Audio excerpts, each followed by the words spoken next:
ৰাজ্যত সংঘটিত হৈছে পুনৰ এক দলবদ্ধ ধৰ্ষণ কাণ্ড। এইবাৰ নৱম শ্ৰেণীৰ ছাত্ৰীক দলবদ্ধ ধৰ্ষণ কৰিলে 5জনকৈ যুৱকে। টিউচনৰ পৰা ঘৰলৈ গৈ থকাৰ সময়তে ধৰ্ষণ কৰিলে কিশোৰীগৰাকীক।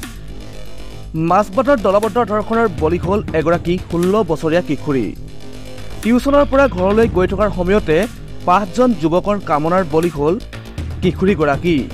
ঘটনাটোক কেন্দ্ৰ কৰি মাজবাট আৰক্ষী চকীত উত্তপ্ত পৰিস্থিতিৰ সৃষ্টি হৈছে। ঘটনাটো মানে মোৰ ছোৱালী হয়, ক্লাছ 9ত পঢ়ে, টিউচন ডেইলি আহে। টিউচন আহোঁতে ল'ৰা এজনে তাক লৈ গ'ল, মানে বাইকত উঠাই লৈ গ'ল। সি ঘৰ এৰি দিম বুলি ক'লে ল'ৰাজন। আৰু ল'ৰাৰ লগত কি সম্পৰ্ক আছিল সেইটো আমি ভালকৈ গম নাপাওঁ, কিন্তু ল'ৰাটো কিয় লৈ যাব লাগে আৰু যোনখিনি ৰাস্তা লৈ যাব লাগে সেইখিনি লৈ যাব লাগে।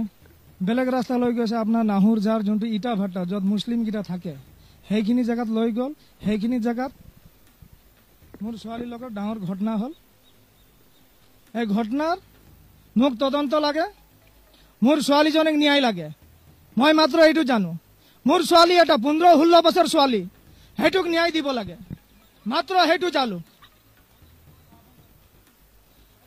আজি আমাৰ হিমন্ত বিশ্ব শৰ্মা আছে, তেওঁক আহ্বান জনাই আছো মই, মোক ন্যায় লাগে, ন্যায় পাবই লাগিব।